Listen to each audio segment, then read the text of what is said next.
you're going to lead this today because I was going to take off. This is my day off. The thing, like, I don't think you want me to lead it. I don't. You're right. I don't want you to lead anything. I don't think you want me to lead anything. Yeah, but so especially not this. So why are you telling me that then? Because this is my day off. I don't care. What are you talking about? I was going to take today off. I was like, yo, we done did a lot of podcasts in a row, and I probably think that the people are scared for us for doing so many podcasts in a row. No, I think that we should do a podcast because the last podcast, I think people think that we might be mad at each other. No, they think that y'all like a lot of dicks, you and Taylor. But Only thing I read in the comments after the last podcast was Taylor, dick, and we hate Jay. Yeah, it was a lot about the we hate Jay. Right. Yeah, like there was a lot of that. And I think people think that we don't like each other. And I think we should show them that we do. We're showing a uniform. You know what's hilarious is the people that have not been watching from the beginning or don't know shit about Taylor. Somebody had commented like Taylor looks scared. Like the poor guest, she looks scared. And I was like, nah, she probably like, oh damn, we back to this. Okay. All right, let me referee this shit. Like, you tell they ain't been listening for a while. Yeah, Taylor is like our cousin. Like that girl. No, it's fine. Shout out to her. But no, I wanted to come in and I mean, a lot has happened. Well, I mean, a lot has happened, but like Mother's Day happened and didn't we go out of town? Didn't we just get back in? We got back in town. So shows happened. Talk about all that. Look at her knowing how her week was before I even asked the question. First of all, I don't know what city we went to, but I do know that we had left and came back. That is terrible. I knew I was on the plane. That is terrible. And I know that one of the layovers was like 2 hours. So that is what I remember. And now when you say a city, I'm going to be, oh shit, we did do that. Wow. So you wanted to get up here and talk today. I don't know. You did your makeup all nice and everything. Yeah, I put my eyebrows on. Like, I'm ready. I wanted to be ready. I'm trying to be up and awake and like, I'm on it. It feels like a day to have a podcast. I don't know why. I feel like people deserve a podcast a day. I don't know what it is. Okay. All right. Well, fuck it. I'll get myself together. Yeah, get yourself together. I'm trying. I'm trying. I woke up with foot pain. Yeah, and again, we back to it. And it's a different foot. So I'm just like, why does God hate me? And gout flares up in different. Fuck, it ain't gout. Fuck you. Feet. But you know the funny thing? I blame this on Bricks as well, man. Shout out to Bricks, my personal trainer / my boy, man. You know what? I do too. Because I was with him, and while we were there, he was like, "Yo, I was like, yo, we should get in the gym." He was like, "Yeah, let's do that." And as soon as I said that, my foot started hurting. Your foot was like, no, nigga, we don't like him. Yeah, you remember exactly. Bricks? You remember why we don't like Bricks in the first place? He get our gout to flare up. It ain't fucking gout. All right, well, all right. I think it's gout. Let's start the show, man. All right. It's J-Rod. Kristen Sivills. And then we had Sexy Podcast, the fastest growing podcast in Atlanta, Georgia. Hey, which is so fitting. Is it fitting? Oh. It's so fitting. It is fitting. We got great big announcement for you guys probably coming next week or in the next 2 weeks. So you want to be on the lookout for that for sure. Like when we don't seem like we working, we always fucking working. Yeah, man. Like sometimes I get discouraged because I see everybody moving. Working. Everybody's working. Everybody's moving. Everybody's doing big shit. And I'm like, I feel like we on tour and that's amazing. Like I'm so thankful for tour. But like sometimes I'm like, we not out there like we should be. We not getting out there because we got to come home and be parents and we got to, make sure things are taken care of. But it's much harder for us to do a lot of things that other people do the same way because we do have the responsibility of 4 kids. Yeah, and not saying everybody doesn't have kids, but it's like... But everybody ain't got 4. And we're also the parents. Yeah. Like sometimes when it's like... Well, I'm sure their parents as No, well, I'm saying like, no, both of us as hosts are the parents. Right. So it's not like a... maybe we have a significant other at home or something like that. Or we have some... You know what I mean? Like it's when we're both missing, it's like... It's rough. Damn. And shout out to single parents too, because I was a single mom for years. Yeah, like for 10 years about. Yeah. So I completely understand it. But even when I left like that, like I still felt like I had to be home and like I got to take care.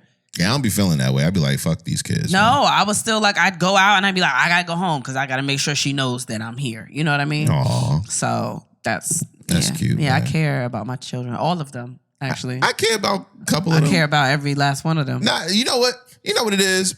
I care about my kids, but I care about them in spurts. Like, I can't care about all of them at the same time because that's too much caring. That's way too much caring. And I don't have that much care in my heart. No, I think you should care. But at times I care about each one of them individually and collectively, just not the full collective.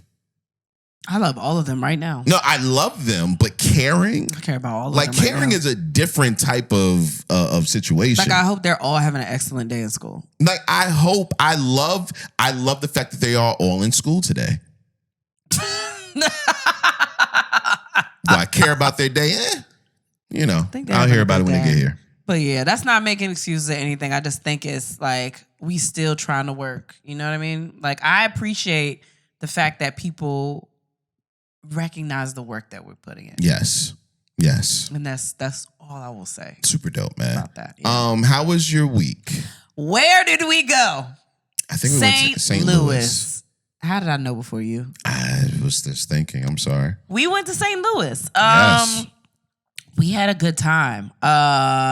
So when we first got to St. Louis, we were like, yo, we super hungry. We wanted some really good food. We got there at a decent time. We was like, we're going to get some really good food. Like, some food it's going to be crazy. And you found a restaurant on Yelp or Google?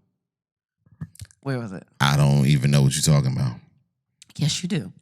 You found a restaurant and you were like, the food looks crazy. It looks amazing. Oh, yeah. I found it on Google or some shit. It was like, let's just find somewhere where it's just like, it looks like a vibe, like it's chill. Hell yeah. Whatever. Food looks so, oh my God. I was excited. So excited to go. We got in the car. It wasn't that far from where we were. We got in the Uber and we get to the restaurant. Mm-hmm. And I was like, maybe it's early or something. Or maybe it's dark. And then the Uber driver maybe they ain't put out the seats yet. Yeah, the Uber driver said, oh, y'all going to this gas station? And we were like, no, we going to this restaurant right here.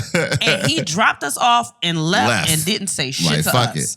We got to the door of the restaurant and that shit was closed as fuck. Not like closed for the day, closed for the duration. Closed as fuck. Yeah, man. It was sad. I think it was called Bait or something like that. It was called Bait, yes. The food looked great. It looked amazing. And there were these two women that were sitting outside. With fat asses. All right. Oh my God. That is not what this is about. Oh my God. I was like, oh, this is what St. Louis is doing? This is not what this is about. God. And them shits look natural, like natural fat asses. I haven't seen an ass like that since and she looked older Delicious. too. She looked older too. Yeah. So that ass has just been around. Yeah, man. It's just an ass has been around. Congratulations to her for having that. Crazy. And for sticking with it. But I bet she stick. All right. So we go, they come out and they go like somewhere behind it or something like that. I forgot. We were like, is this the entrance to the restaurant? And it was like, oh no, this been closed. I was like, wait, because it looked like a club or something on the inside, but it looked like it could just be dark in there. Yeah.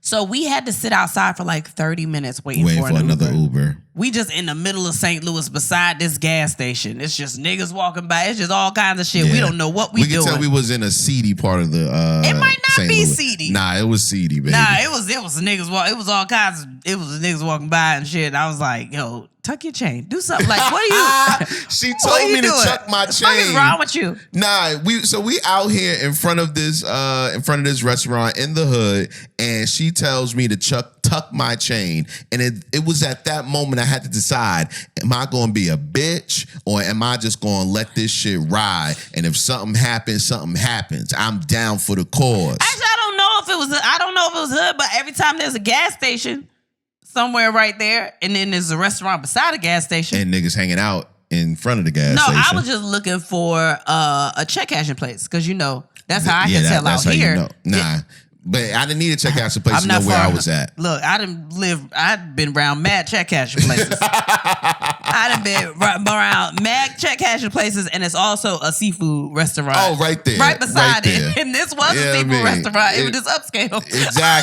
Exactly. I could tell they was trying to renovate the hood, and the hood didn't want that. It's all right. They're like, get this bullshit out here. Yeah, exactly. No, but the food looked amazing. But yeah, so we just sat outside. So that's how St. Louis started off for us.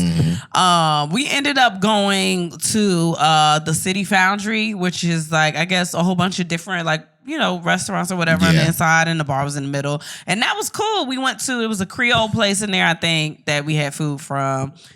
We didn't even see the Caribbean place. I was so mad about that. And we had some cheesecake. Like, we just, you know, we ate. We had food.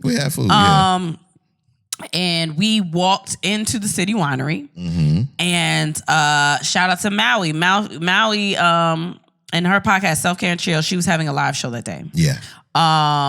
And actually, I don't even know if it's like her podcast that does the live show or if it's her, but I know she does spoken word. And I wanted to go so bad, so we got to, you know, meet her. She was super nice. And everybody, it looked like the show was about to be great because we was meeting other poets. We was like, oh, this shit about to be wild.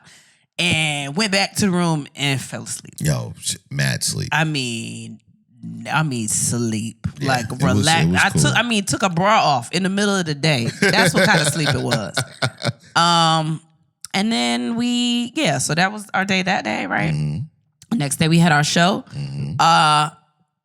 We had a really good time. First of all, shout out to the manager there because he was cool as shit. I cannot remember his name. And then we had a really good, solid show. It was a good show. Yeah. Larry Green was the opening act. I was trying to remember his name. He was so fucking funny. Shout out to him. Because we got a comic that was out in St. Louis. And he came out and he did his thing and he was super cool. So shout out to him. And then we had Illmatic with us. And it was a cool show. But oh shit is a butt? No, I mean it was cool. Like I had a good time. It was a good show. But we played the game we always play at the end where people are usually super live. And it was people weren't really live. They weren't really. Damn, St. Louis, she ain't gonna put y'all in her top 5. Y'all not in my top 5, but y'all in my top. How many cities have we done? 7? Y'all in my top 7? But I fucked with the people that were there. Like when we met the people at the meeting, like I fucked with the energy that was there. Yeah. But we had a good time. It was a great show. It was still a great show. No, I enjoyed myself. Yeah, we still had fun. And then there was a young lady that was there, and she was celebrating her 30th birthday by herself. Like she was just there by herself. She had just broke up with her partner. Yeah, and I hate that. Like I don't want anybody to not have. Especially it's your 30th. Like she's in the military. She's super cool girl, and so we all hung out after the show. Like yeah, I don't want nobody to have a bad time. I appreciate the fact that anybody even comes out and supports us. So yeah, that was the week, and then Mother's Day, right? Mother's Day was this week, and then Mother's Day, and I mommed. All Mother's Day, I mommed. I made my own breakfast. Is that true? Yes, yeah. What the fuck are you talking about? Oh, because you was too fast. What? You were too fast. You know how much day went by the time I ate breakfast? Yeah. Mad day. It was mad day. It was so much day. It was mad day. I was hungry. It was. So I Instacarted the stuff that I wanted to make. You Instacarted earlier than you cooked. Like you Instacarted by the time I woke up. You saw me Instacart it, you could have cooked my breakfast. What? You knew what I wanted. Your salmon? Yeah, you knew what I wanted. And your eggs. And the asparagus. You don't want me to cook your asparagus. You didn't ask me. I could have walked you through it. You've walked me through it before. And I know. I believe in you though. You don't believe in yourself. That's the problem. I believe in you more than you believe in yourself. So I made my breakfast, and then kids needed me every 5 seconds. Yeah. And honestly, I can't even put it on you because it wasn't even like you right there. Like, no, they wanted mommy. Yeah. They asked especially mommy. Caleb. Oh my God. He wanted mommy all day. We had been gone, and I think he missed us or me. And he would not get from underneath my butt. He was under me all day. And then the big kid wanted stuff. She was trying to get her hair done. And I had to run to the store and stuff for her. And I got my mom some stuff, and I just mommed all day. And then you bought me dinner. I did. I don't remember. Maybe a lot, I bought man. dinner. No, I bought dinner, but I don't remember what it was. No, and you know. Oh, I do remember what it was. Blah. It was Cheesecake Factory. Cheesecake Factory. Because yeah. everything that was nice was closed. Yeah. And they were the only ones Instacart, and so we were like, all right, we'll do Cheesecake Factory. That cheesecake was, I don't even know. I didn't even eat the cheesecake. Cheesecake was good. I mean, it's that's on brand for them. Yeah. Cheesecake be good. If don't nothing else be good. The cheesecake and the bread. Yeah. And the bread. And the Buffalo Blasters. Yeah. I ain't never ordered none from like Instacart. I've always heard about them. It's so fucking good. Anjelah talks about them a lot. Anjelah Johnson, she talks about them a lot. Like she even has, I think she has a joke about it, but she talks about it all the time. So yeah, I mommed all fucking day. And I think the reason I mommed all day is because I got a gift that was crazy. And I think he was like, well, I don't have to do shit else for you. No. Because I got the gift at the top of the day. And it was like, all right, well, that's what I have done today, and that is it. That is all I will do. That is not what happened. My Mother's Day gift, which is also a gift for him. So, is it really? Is it really my Mother's Day gift? It's only a gift for me because I don't want you to be lonely. You shut the fuck up. That's a lie.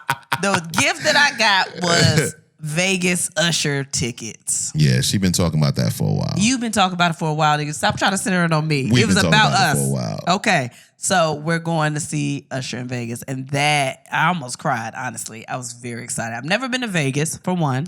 You know, I haven't been anywhere, but I'm very excited to go see Usher. I wanted to go do that real bad. That's what's up. So that was my week. What did you do? My week was filled with PT, physical, what is it? Training? It's therapy, but physical therapy. There you go. That's wild. Oh, you thought she was in the military.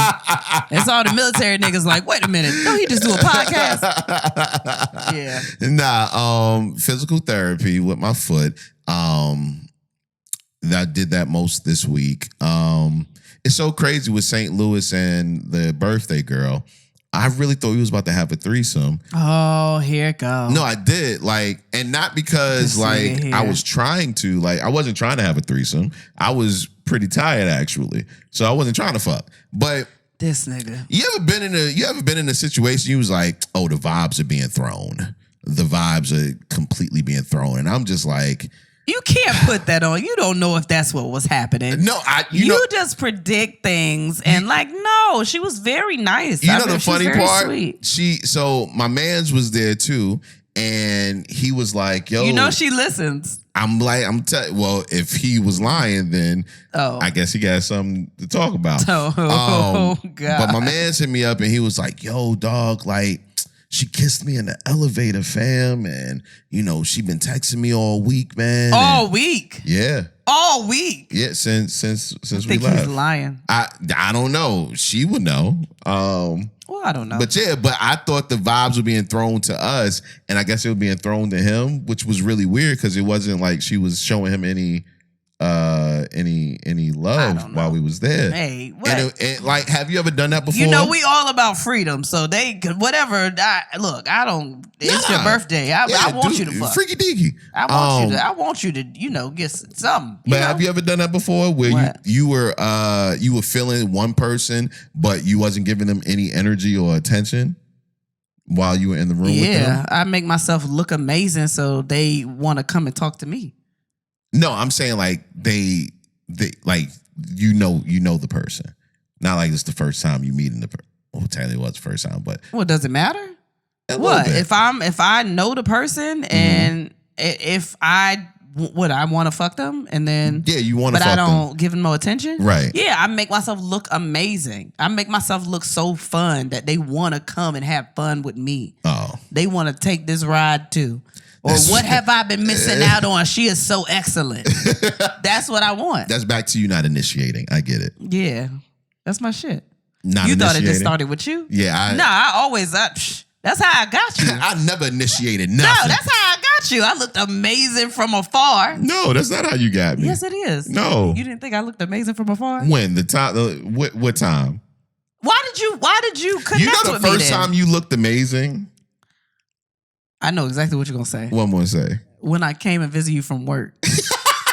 That's some bullshit, yo. Because I had been coming by plenty of times before that. I come by one day in a pencil skirt, and this nigga was like, "Well, let me go buy the ring." Why? I looked great before that. Is that the answer? Yeah, that's exactly the answer. No, that's fucked up. What made you want to continue to engage with me? Nah, though? you was cute. I was just like, But why did you continue to engage with me?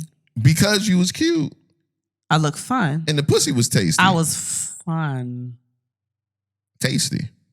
No, before that, why would you want to keep pursuing me? Oh, because you were cool. Exactly. I looked amazing from afar. No, son. That's not looking amazing. Yeah, it is. That's not your talking personality about, shining. I'm not talking about exactly. I'm saying I look fun as fuck. Like I wanna have fun. You didn't look fun either. You don't look fun when you look at you. I don't look fun? Hell no. Why? You look like a fucking mom. What? My eyes That's going to put me on punishment. Really? Yes.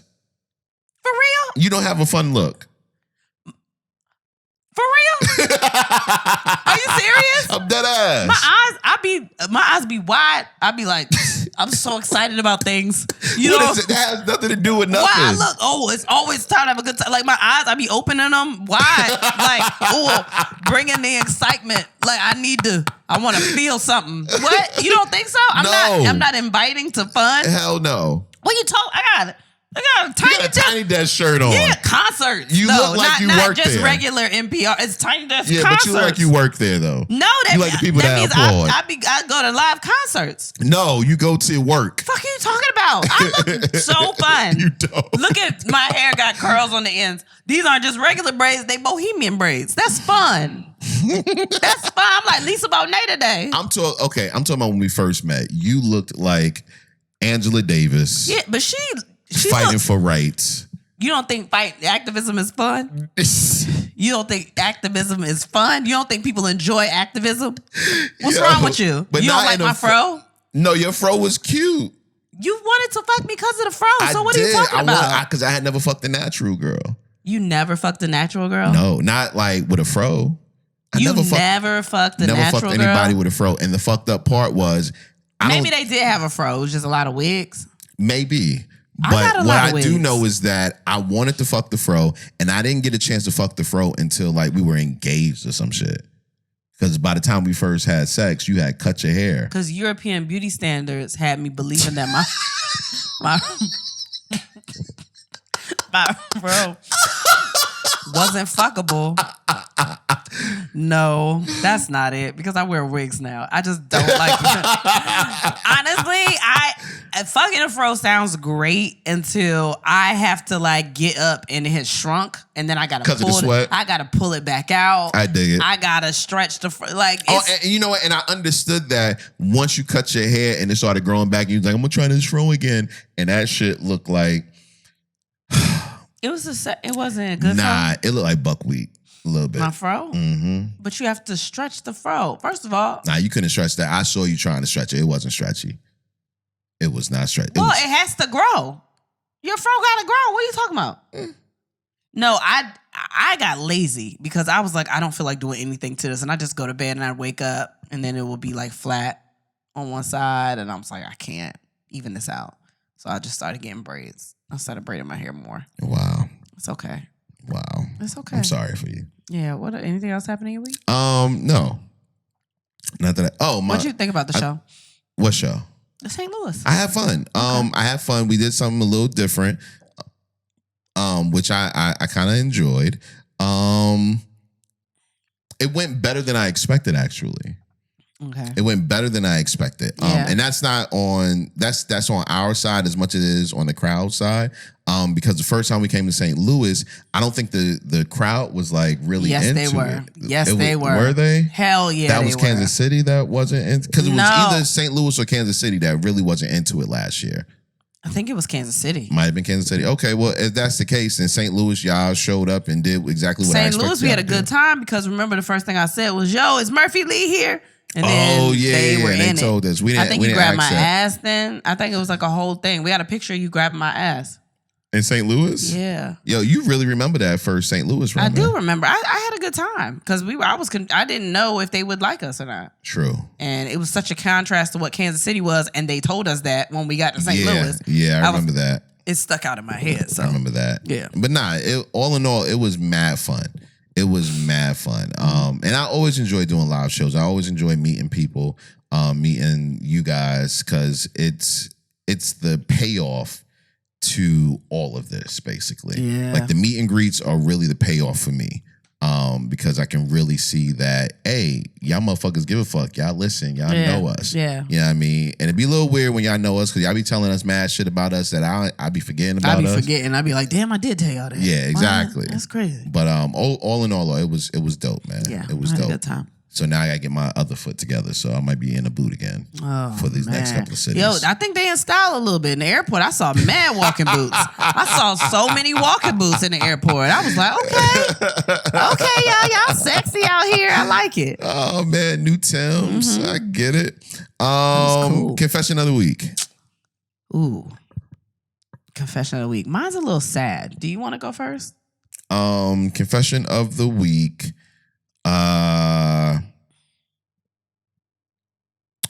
Well, before I even get to confession of the week, I forgot two other things that I wanted to address.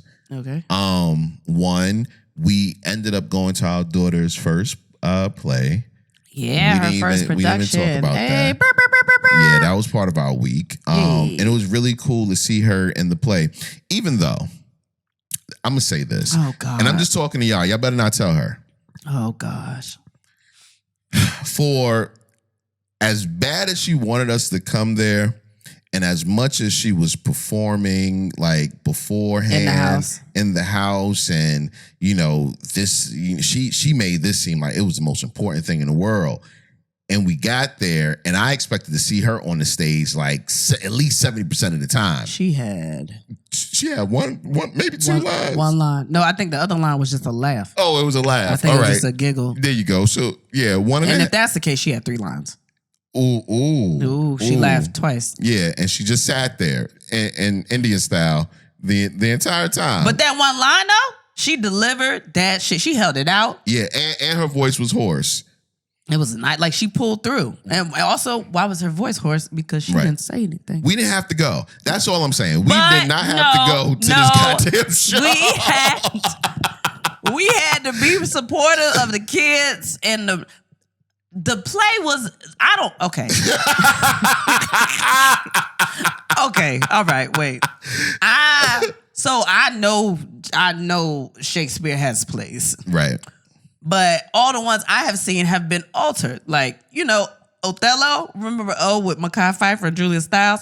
They talk, that is regular. So I see them like that. That's how I'm like, I fuck with Shakespeare. You thought it was going to be a hip opera? I was like, Carmen. That's not Shakespeare, but you get what I'm saying. I thought it was going to be a hip opera, and we got there, and I was like, oh no, he said thou the shant. Yo, it was shanty. You had to follow mad context Saint clues. Croix. St. Croix, you an asshole. Yerba mate. They just said everything that I was like. We learned it was yerba mate. Yeah, fuck that. It's yerba Yerba mate. mate, yeah. I call it yerba mate. That's what it is.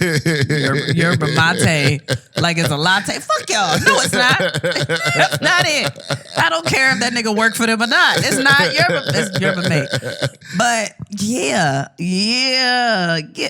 The kids, we didn't have to go. The kids were good though. If we didn't go, you know what we should have done? The kids were really good. No, the kids were really good. But you know what we should have done? What? We should have waited till about an hour and a half, 2 hours into the play or the play start time, and then came. And then she wouldn't have even known we wasn't there for the entire time. But we didn't know when she was going to be in. That's why we had to be there to see the whole thing. Well, shit, now that I know. Yeah, we had to see the entire thing. To see her for 2 seconds. Yeah, so the kids were good, though. I will say, you said that too, though, because the Shakespeare, I would have remembered all them lines. That was a lot of lines. I give it up. I give it up to, what's so funny? I used to try to figure out why a lot of these a lot of these British actors be getting all of these roles, and they always say, yeah, you know, I studied Shakespeare and I did this and that. I'm like, nigga, anybody can study Shakespeare, but now I get it. That's why they perform it as their plays. Like, this is what we've been learning the entire time. That shit is hard, It was so much. You can't ad-lib that shit. At all. Like, how you gonna ad-lib art thou fucking? Art thou fucking? Art thou fucketh me? No. My niggas. My niggas. My niggas. My niggas. My niggas. Art thou fucketh me? But nah, it was a good play. I wish we didn't go. No, it was really good. And I found out I was a cool mom. You don't want to talk about shit like that, huh? You found out you was a cool mom? Oh, fuck yes, I did. You don't want to talk about that because you always want to put me down. Nigga talking about I'm not cool. They thought I looked fun as fuck when they met me. Now, fuck you. I be trying to tell this nigga I'm the cool mom. I be like, you not cool. Yeah. You are not cool. Your daughter's cool, and therefore anybody around her first is of all, cool. I pulled Jace. up. You know what I mean? Pulled up to the place with the kids, gave her a hug, and they was like, oh shit, that's her mom. And she was like, is this your mom? And like 4 or 5 kids surrounded me like they was groupies. Like just, oh my God, we love you so much. You know the sad part? If that's the case and if that's true, which I really don't think it is, that means that they look at the podcast clips. No, they don't. Which is weird. First of all, I look cool. You don't. Yes, I did. I had on an Andre 3000 hat. I had on leather pants. Pleather pants. I had on some ones. I had some Jordan. I was cute. And then they was like, oh shit. And then me and Kaden started talking to each other and they was like, oh my God, y'all have the same energy. So it was literally my energy. Gave off cool as fuck. And I was like, I gotta go. And one of the girls was like, no, Kaden, I don't want your mom to leave. Oh my God, I love her. And this boy walked past me. He was like, you look like Erykah Badu. And then he went right back in the room. And I was like, I'm cool. I'm cool as shit. Nobody said that to you. You didn't even want to talk to them kids. I didn't want to talk to the kids. I know, but you supposed to be. Why? Because I haven't. Okay, maybe this is a confession of the week right here. Okay, if y'all hear noise in the background, there is a lawn being mowed, and we are not doing it. So I just want y'all to know that because it's loud. But go ahead. If I'm being honest, I haven't fully formed into a father yet. Like, I'm not comfortable with that role just yet. Like, I can do it with my kids in a small setting, but outside being like, I'll give you an example. That's a good one. I bought you a charger. Yes. And I have the same charger. And you wrote your fucking name on it like I was a child. And I was going, no, but you got to understand, if you look at it, my name is up there, but then there's something scribbled out. The first name I was going to put up there is Dad. And you didn't like that. And I was like, oh my God, that feels weird. And you put J-Rod? Like that's your fucking name. I know, that was weird too. And it's your children that's going to see your charger. Your kids be like, who the fuck is J-Rod? Who is this? You know the babies read too. They're going to be like, J-Rod? Who the fuck is J-Rod? What? Daddy. No, but J-Rod. Daddy, I'm giving J-Rod. Yo. Daddy, what's a J-Rod? What's a J-Rod, Daddy? Why? Why? That's Daddy's name. Why? You know what? All right, forget it. Yo, but it's so like, and it hit me there. I was like, yo, I really am struggling with this. What is it that you think you're struggling with? Because I'm struggling with being called auntie, and I think that's a different hill.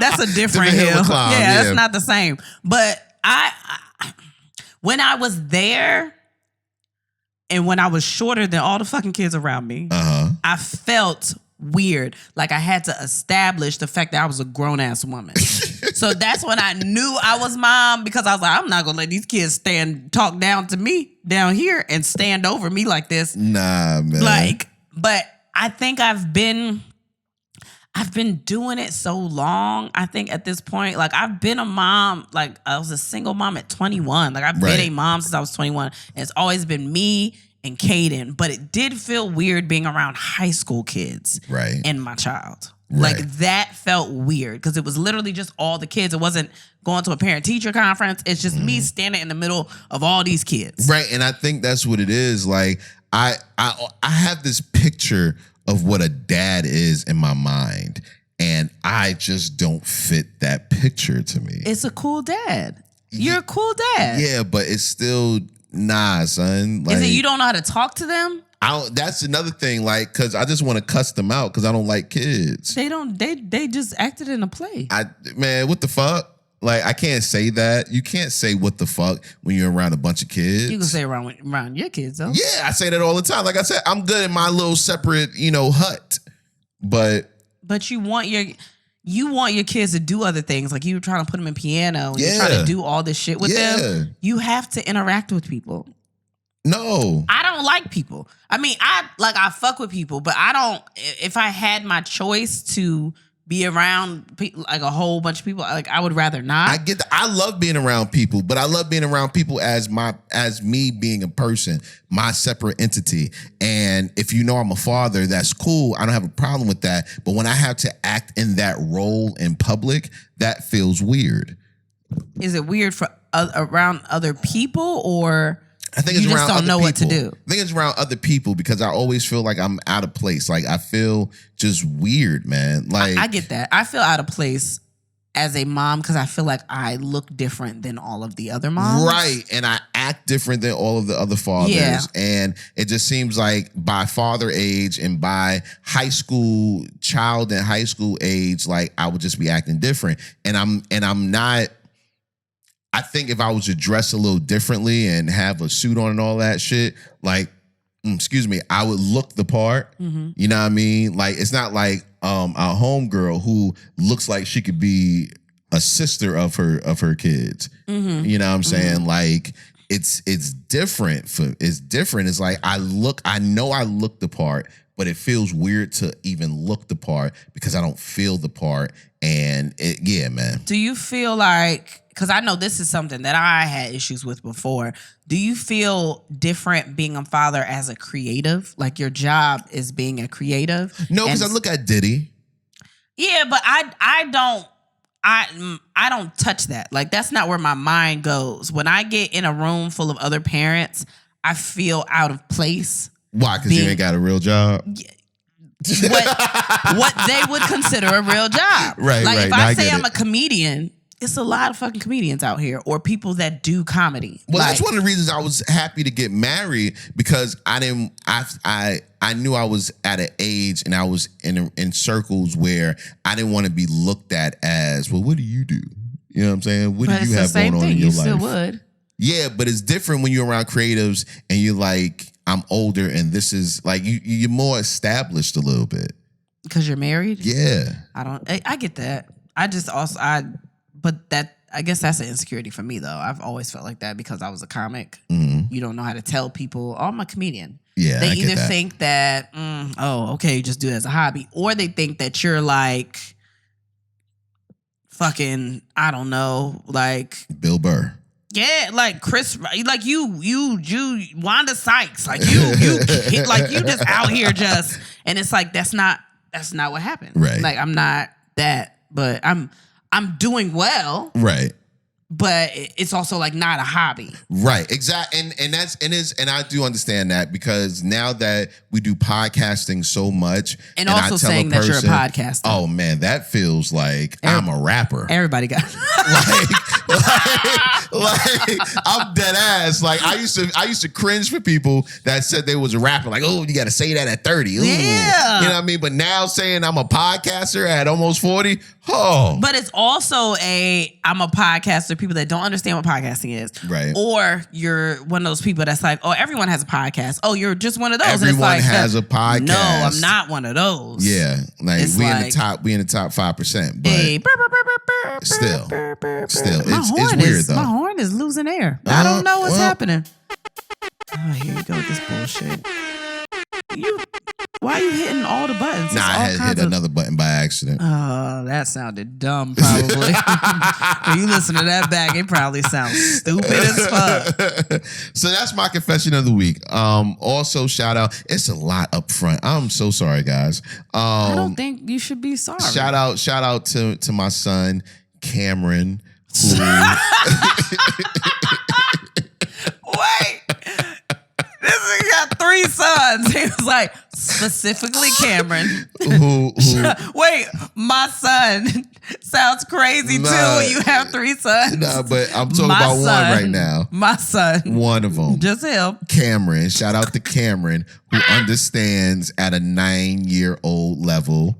And at 5. He just turned 5. Just turned 5. Yeah, man. And he's autistic. So, on the spectrum, they look at them and they don't give them a chance. They don't want them to win, but he winning. Nobody said they didn't want them to win. Oh. Maybe just public school system don't know what to do with them.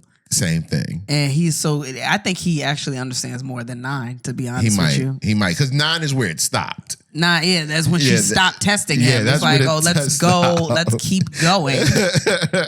Nah, he knows Russian alphabet. Like they're all the kids they doing great. Yeah, man. They're doing great. What's your confession of the week?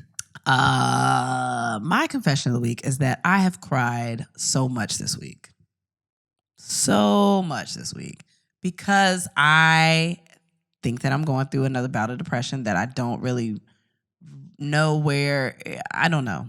So I guess that is my confession of the week. I have cried a lot this week. So I think that's it. It's my fault. Why is it your fault? Because I ain't getting you no dick. Nope, that's not it. And dick cures depression. And that's sometimes. the problem. That's the problem. No. I get that. But this is my question to you always when it's something like this. What do you plan to do about it? I don't know. Because I don't know why it started. I mean, I feel like I have idea of what it's stemming from, but I don't know why or what. I don't know what to do about it. I know with my depression, a lot of times, even though there might be a trigger, there's nothing that really causes the depression itself. Yeah. It's more so of a just an overwhelming feeling that happens. And the trigger doesn't even matter at a certain point. It's just like, I'm just in this really deep, dark place. Yeah. Now, since I've been on medication, I haven't experienced that too much. Like I might go a little low, but never down to depression.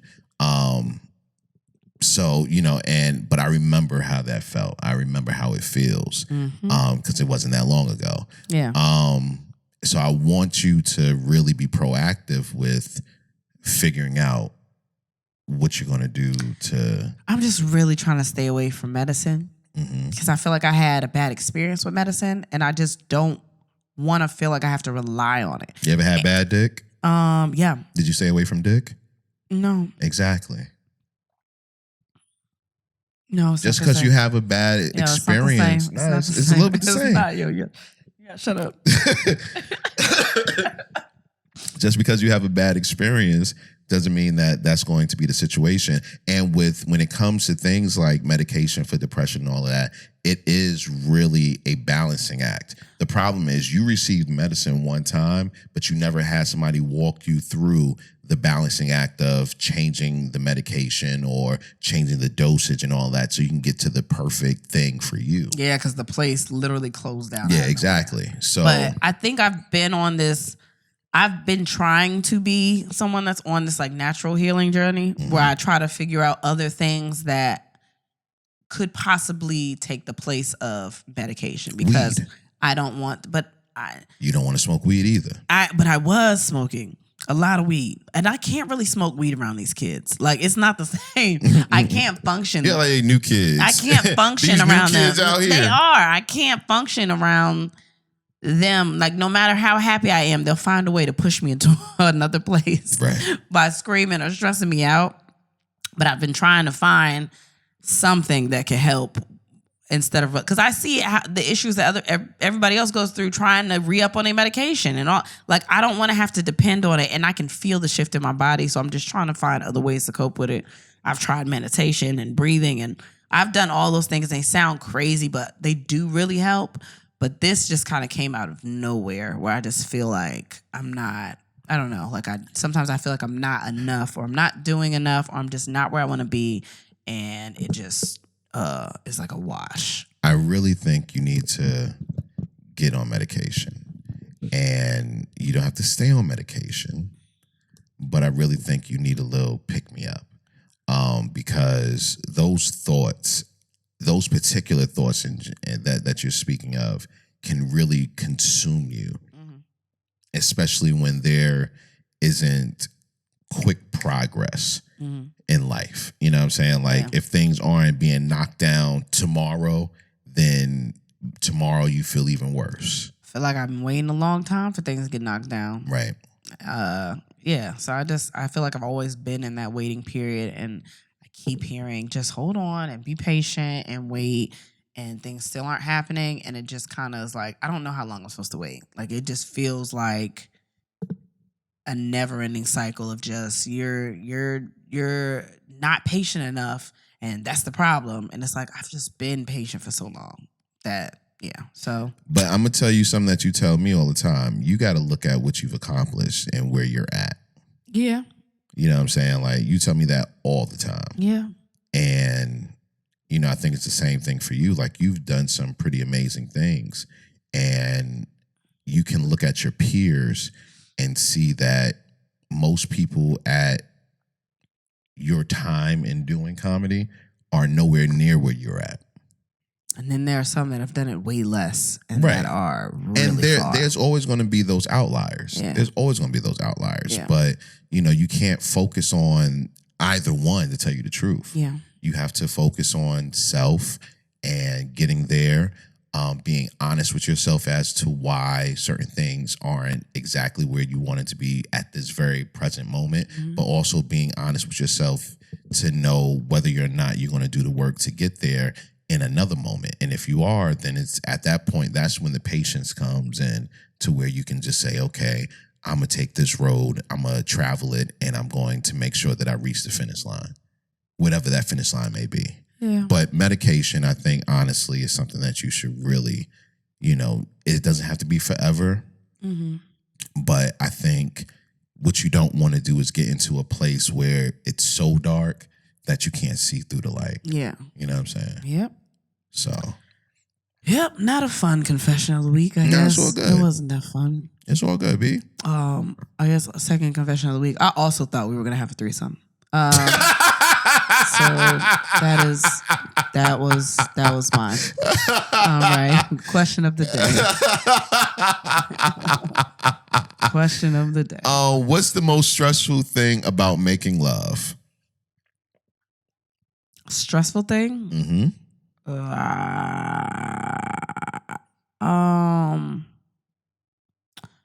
I don't know, probably the cleanup. Why?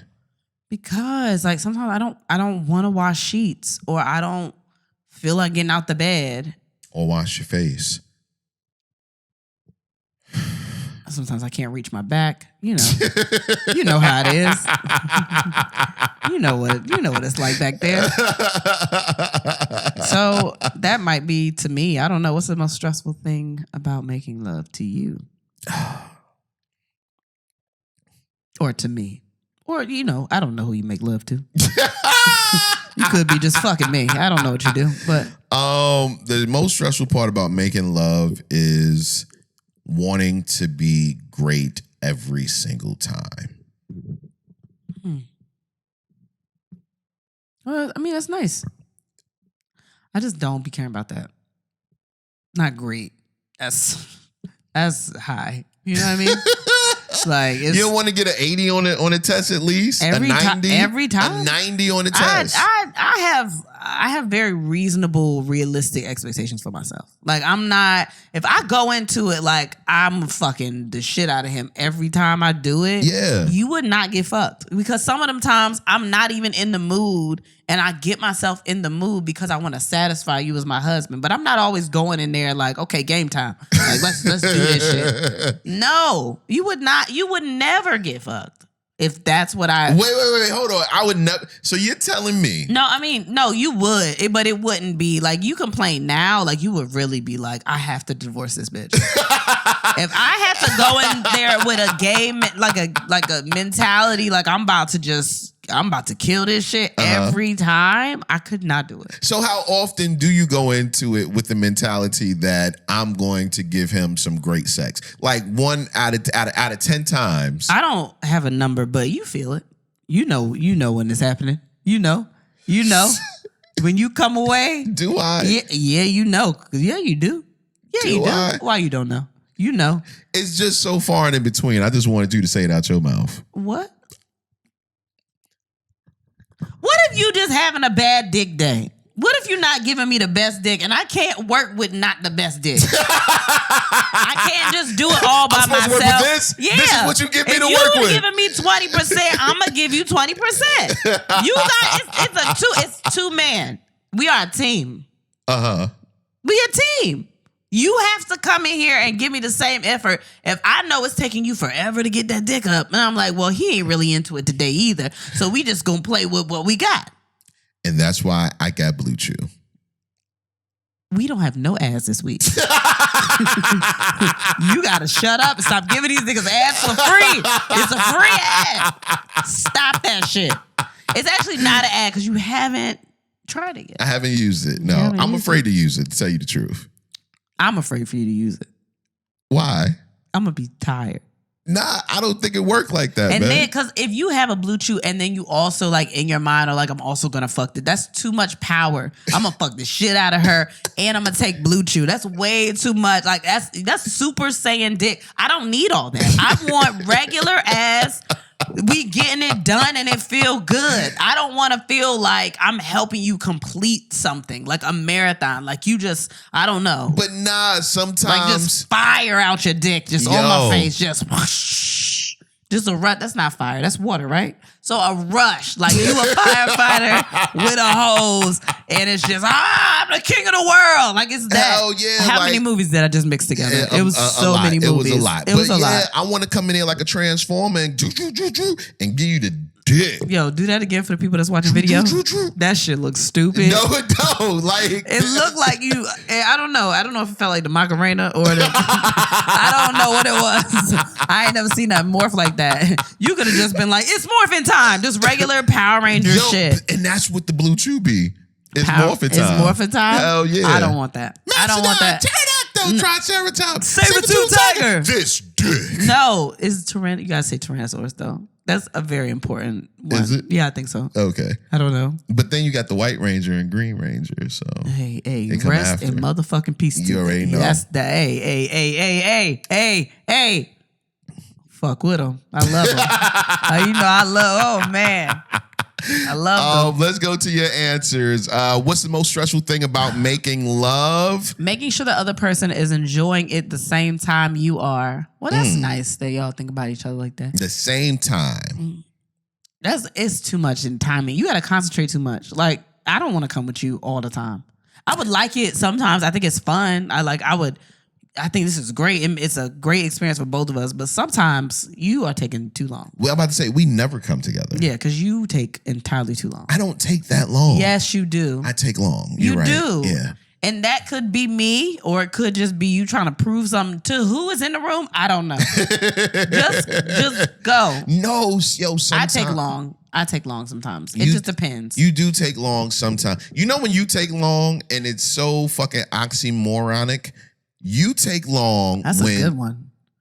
I don't know if it's real, but it sounded good. I don't know if that's a real word at all, but it's a real word. All right, cool. You take long when you say, I'm about to come. When you say, I'm about to come, that's how I know you ain't never coming. The problem is, I say I'm about to come and then you change. I don't change you a damn lie. Then I don't be about to come. You are a liar. I do not change it. Well, I keep the same exact. As a matter of fact, when you say I'm about to come, that's when I know I'm going to get a cramp because I'm going to keep the exact same pose, the exact same way, and I'm going to stroke the exact same timing as much as possible to get you to come. And after about 5 to 10 minutes of you saying I'm about to come, I'll be like, fuck it. You can come on your own time. Well, I am about to come, but it's like it's going to take a second. I'm just preparing you that you should settle up. You should settle up with the dick clerk. What? Settle up.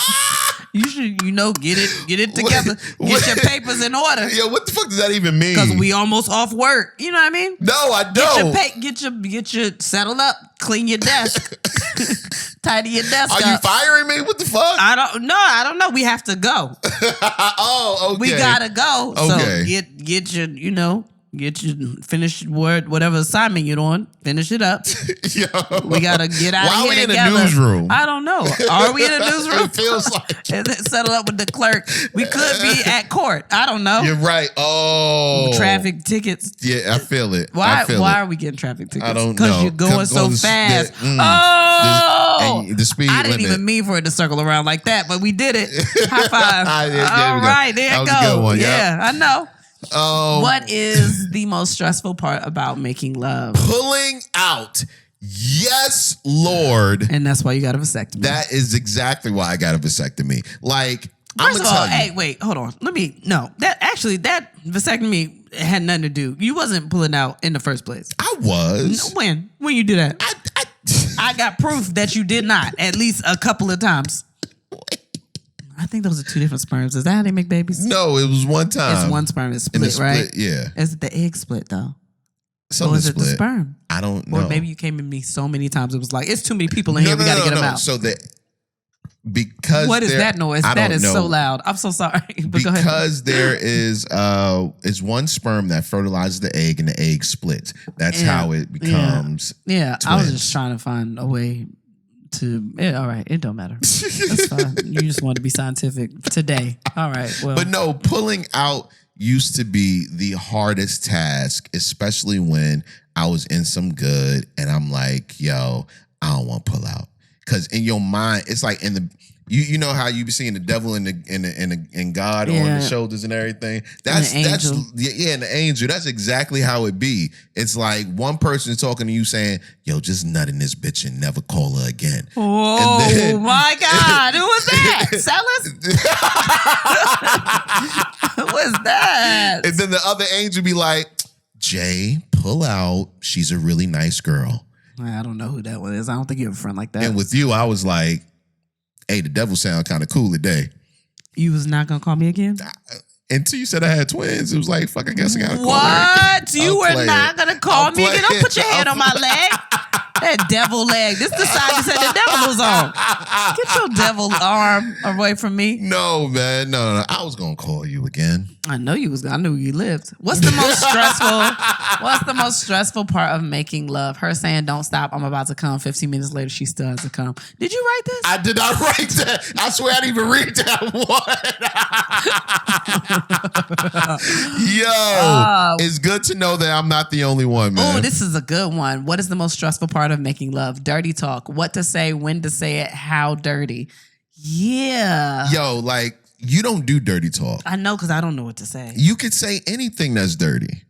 And I want you to be as nasty as possible. I don't think I can do it. Like, I want you to say, ooh, put that dick in my esophagus. I don't want it there, though. I have asthma. Why we talk about this so much? Like, by now, you know my ailments. I cannot breathe. I want you to say something like, I want to drink the cum out your dick. But I don't want to do that. Also, cum is very thick. Very thick. I want you to say something like, smack my ass till you leave a hand tattoo. I've told you smack my ass. Yeah, not until I leave a hand tattoo though. Well, I wouldn't use that word. That's stupid. I would smack my ass till you leave a mark. Okay, that sounds better than tattoo. You're Who right. Gonna use tattoo in fucking? That's very specific. It's because it's like 2 words, like tattoo. It's a lot, and I'm supposed to be breathing in between that because you're still fucking me. You're not pausing for me to make a speech. You still fucking me. I'm tired. Like, I'm not saying tattoo. There's nothing wrong with that, though. I don't want to say that. Okay. like, I want you to say some shit like, ooh, I want to eat your ass right now. I don't. And I'm going to say no. That's a lie. I'm going to say no. That's a lie, though. But I want you to say it. So I'm like, oh, she really feeling nasty today. You want me to lie? Yeah. Why? Like, part of dirty talk is lying. You think so? Hell yeah. So when you be like, I'm going to eat the shit out of that pussy, you be lying? I'm not dirty talking. I'm talking regular. I know. That is regular talk. I know it is. I know. That is wake up in the morning, want to eat the pussy. You did. Not today. You didn't do that today, but you did do that the other day. Yeah. Look how we say the other day. I gotta fuck you more. I know that. And I want the people to stop telling me that too.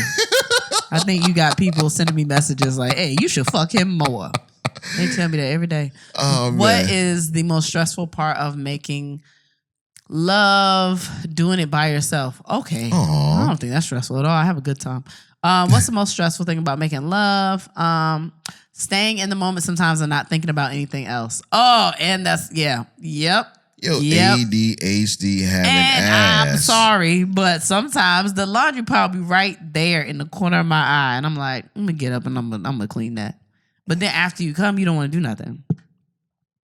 I don't know about you. I be one. Well, I do want to jump up, but I don't want to do like chores. What's the most stressful thing about making love? When it's over and you realize your body wasn't meant to be folded into a pretzel. Yep. Trying not to piss when he's on top. That pressure is pressure. Yeah, mine is farting. There it is. Try not to fart. I told you before, you can fart. You gotta stop saying Just that. say it's though. a queef. I don't think you respect yourself. I haven't queefed you. Respect but queefed you. I haven't queefed you. Yeah, but you know. Yes, you have. Not in a long time. That pussy has molded to me. Oh my God, that was sexy. What did you say to me? You was a nasty. This answer just says, bring Taylor back. We didn't kick her out. We didn't. She kicked herself out. Yeah, man. What is the most stressful part of making love? Getting the house together and kids in bed at a decent hour. Hey, there it is. Yeah. Turning your brain off. Yep. There it is. That's real. Waiting on her next period. Yo. Is that a time for you? Is that a tense time for you? Oh my God. Especially when it's an ugly girl. This is why, look, that's why I just said you don't be pulling out. You did not pull out. And that's why you were stressed all the time. If you pulled out, you wouldn't be as stressed. Not saying it's foolproof. No. Waiting for a girl to come back in the day was so stressful after I had my first child because my son is strong. He came off a pre-cum. I mean, he's strong anyway. Exactly. So, that's a pre-cum baby. No, that baby, yeah. Yeah, so with me, they fighting for their right. Ever since that happened, I was always like, yo, I can get her pregnant off a pre-cum, son. Yeah. So I was always scared, even when, you know, besides the fact that I'd be squirting a little bit while I'd be fucking. Like, it'd be like, see, that, I think that's why I don't come like often because, you know, I just little spurts. Yeah, little spurts of excitement. Yeah, exactly. Just filling you all up.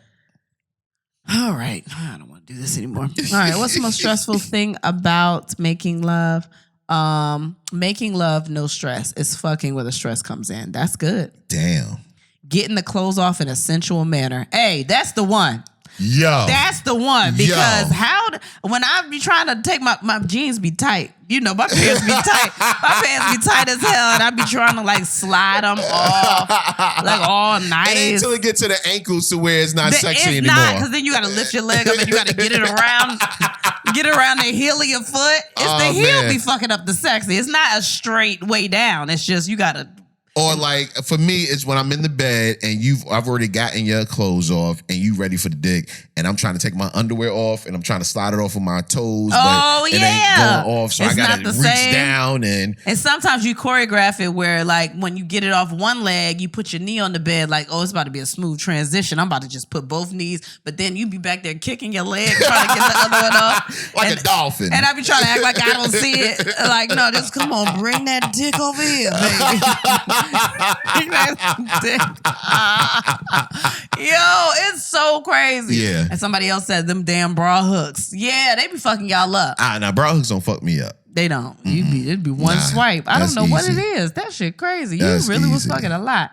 The sheet slipping off and your OCD kicking in. Boy, let me tell you. That's you. I can't even go to bed when that fitted sheet lift up a little bit. You gotta know. Put that fitted sheet back on that bed. Why is it coming? I cannot see this mattress. Get that fitted sheet up. Yes. Yes.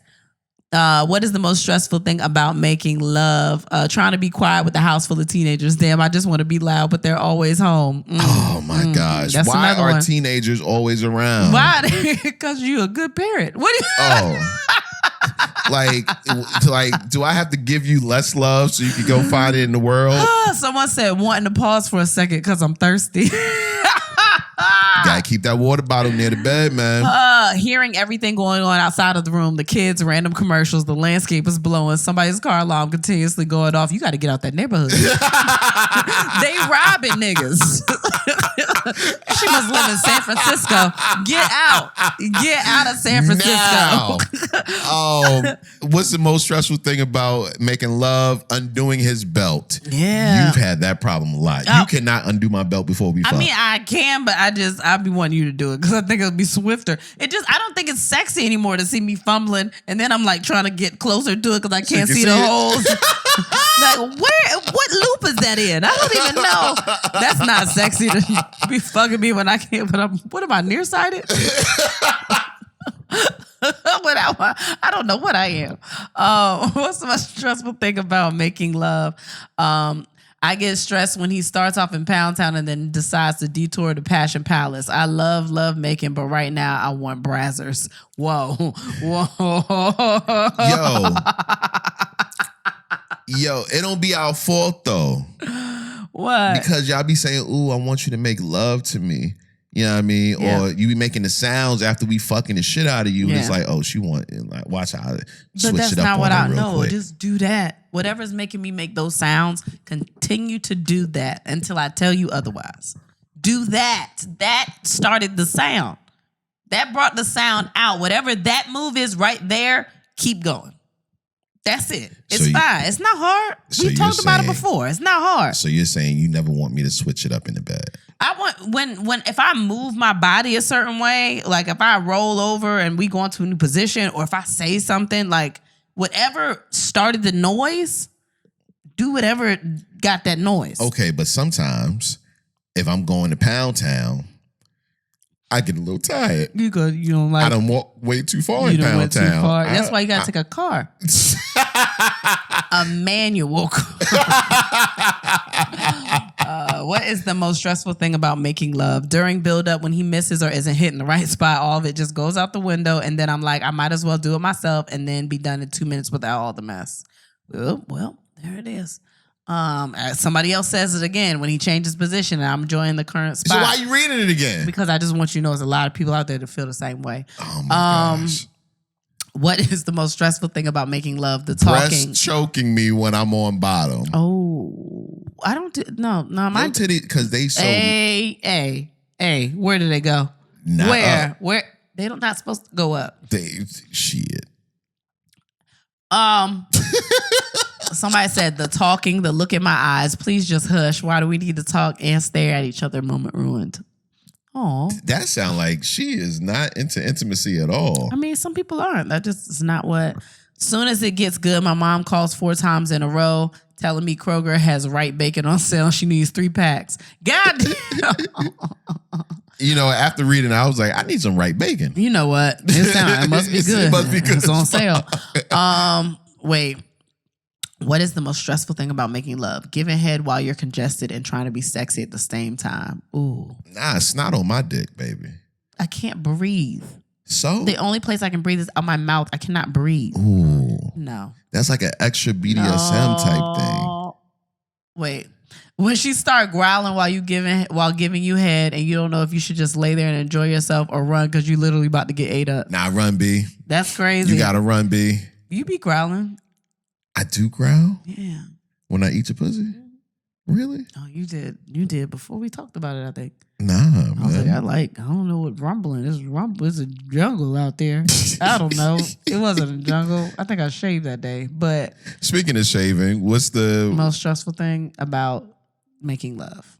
shaving before? Yeah. So I don't want to. What is this? I don't want to do this. So the Was last this time I Patreon? ate, Is this Patreon? you want me to say it for Patreon? Yes, nigga. My bad. I know exactly what you about to say. Shut the fuck up. Damn. Gosh. Okay. I hate you. Finally, what's the most stressful thing about making love? Random panic attacks. Literally starts crying and messes up the whole vibe. Panic attacks ain't no joke, man. I Yeah, can't but get you mad have at a that. panic attack when you're fucking? You could be panicking like, oh, it's so big. You've never done that. No, I have panic attacks for other reasons. That doesn't trigger a panic attack for me. Sex, that's enjoyable for me. That's a fun time. Some people just, Okay. Okay. Let's take a pause for the cause. Okay, guys, we are on tour. As y'all know, we home for like a week and a half right now, so we chilling. But y'all need to get your tickets as soon as possible because a lot of these dates, I think, are either like halfway sold out or VIP is all sold out for some of them. But I can't remember which one specifically. I think it's like DC and Dallas. But anyway, June 1st, we're going to be in Cleveland at the Improv. June 1st. June 4th, Detroit House of Comedy. 2 shows, guys. 2 shows. We want y'all in the building for both of those shows. June 7th, Miami. Dania Improv, Dania Beach. That's June 7th. June 8th, Tampa, Florida at the Improv. June 11th, Orlando, Florida at the Improv. That whole little run will have us gone for like 13 days for my family. So y'all, please buy them tickets and come out and see us and show us that it's worth it. July 1st, New York at the City Winery. I think VIP is almost gone for those. July 6th, Tacoma, Washington at the Super Funny Comedy Club. July 8th, Atlanta, City Winery, 2 shows, 7 and 9:30. Get your tickets, Atlanta. July 15th, Dallas at Texas Theater. VIP for that show is sold out, so make sure you get your tickets soon before the whole show is sold out. July 28th, we're back in Chicago at City Winery. Y'all sold out the first show, so we coming back. That show is already almost halfway sold out, so get your tickets soon. August 6th, Houston, Texas. We're going to be at the Houston Improv. Y'all been begging us to come. Y'all got to get them tickets. Show them people we worth seeing. August 10th, Washington, D.C. This time we're going to be at the D.C. Improv. We're usually at D.C. Comedy Loft. This time we're at the D.C. Improv, and I believe VIP may be sold out for that show. August 18th, Philly. We're back in Philly. Y'all wanted us to come back. We're back at the City Winery on August 18th. Get those tickets now. August 20th, we're going to be in Nashville at Zanies. Make sure you get your tickets. Don't wait around for tickets. I saw somebody else post the other day. They waited around too long. And now in DC, VIP sold out. And they had been front row at the other shows that we did in DC. So make sure you get your tickets for the tickets are gone. And y'all like, why we didn't get them? Like, get them. Like, these tickets go quick. Like, especially leading up to it, they seem to like disappear in like in the last month or whatever. So get your tickets. Hey, man, text your mama. What am I doing? Just to make sure that we have somebody to pick up our kids. Oh, okay. That is something that we should probably do. Okay. While she's doing that, want to say this to you guys. Thank you so much for everyone that has been coming out on the tour thus far. It's been so much fun meeting you guys. Make sure you join the Patreon, though. We put up Patreon damn near every week now. So if you were a Patreon member before and you said, well, wasn't getting enough content, you're getting the content now. So come back to Patreon, join it. It's really cheap and it supports us as well. So patreon.com/ and then we had sex. Go out there, check out the videos, and I'm definitely going to talk about something about her vagina on Patreon this week. Yeah. Like, you're listening to this episode, it's probably up on Patreon already. Also, you can get your tickets at andthenwehasex.com. And then we had sex.com. The events tab is where that is happening at. And then we had sex.com for your tickets, because a lot of times people ask, well, where do I get tickets? Where do I get the tickets at? Well, that's where you get it from, man. Okay. And also the link in the Instagram bio. And all the Instagrams, ours separately, and then we had Sex Instagram, which if you're not following that, please follow that. Also follow the YouTube.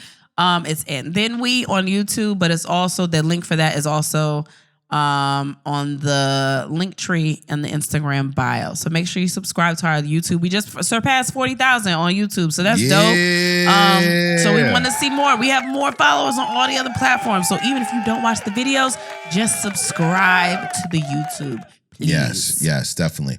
We're gonna go through these topics super quick because it wasn't a lot of topics this week for some reason. Vic Mensa says being a thought was hurting his spirit, but that monogamy is a white European concept, man. What? Time chasing fun or really escapism. I was just damaged, coming from a damaged place since childhood, just destroying myself with all the cheating and lying and infidelity. Being a thought hurt my spirit. Come on, I was in a 12-step program called Sex and Love Addicts Anonymous. I'm realizing, like, man, I don't remember the vast majority of these women's names. The motivation was never about them. This is all because of my own need for validation. Right. That was the main reason for all the shit. I don't wholeheartedly subscribe to monogamy. Monogamy is a Western white that's concept. what I say. For me, the biggest differentiating factor is in being honest. Being in an honest relationship now, it's dope. I love it so much more. It's like, yeah, I don't. Yeah. That was on See the Thing Is. See the Thing Is. Shout out to them. Yeah. So when I heard that, I was like, wow, I knew there was a reason I like this dude, man. Of course. Because I like, well, let's start with being a thought, and it was hurting his spirit. Hey, no whole shaming. No whole shaming at all. But I felt the same way back in the day. Like, I was like, yo, this is just not good for me, man. It ain't giving me the satisfaction that I thought I would be receiving. You know what I'm saying? And a lot of times I was dealing with women who, the more we fucked, the more they would get into me. And I'll be like, yo, don't get into me. Nah, it ain't that. What you mean? I was so amazing that I was giving them dick and conversation. Well, that was the part. Dick and personality. Yeah, the personality and conversation. The dick was just, cherry on the top. Okay. But I would use people not only for the sex, but I would use people for the companionship, without having to have strings attached. And, once I stopped doing that, it felt so fucking freeing, man.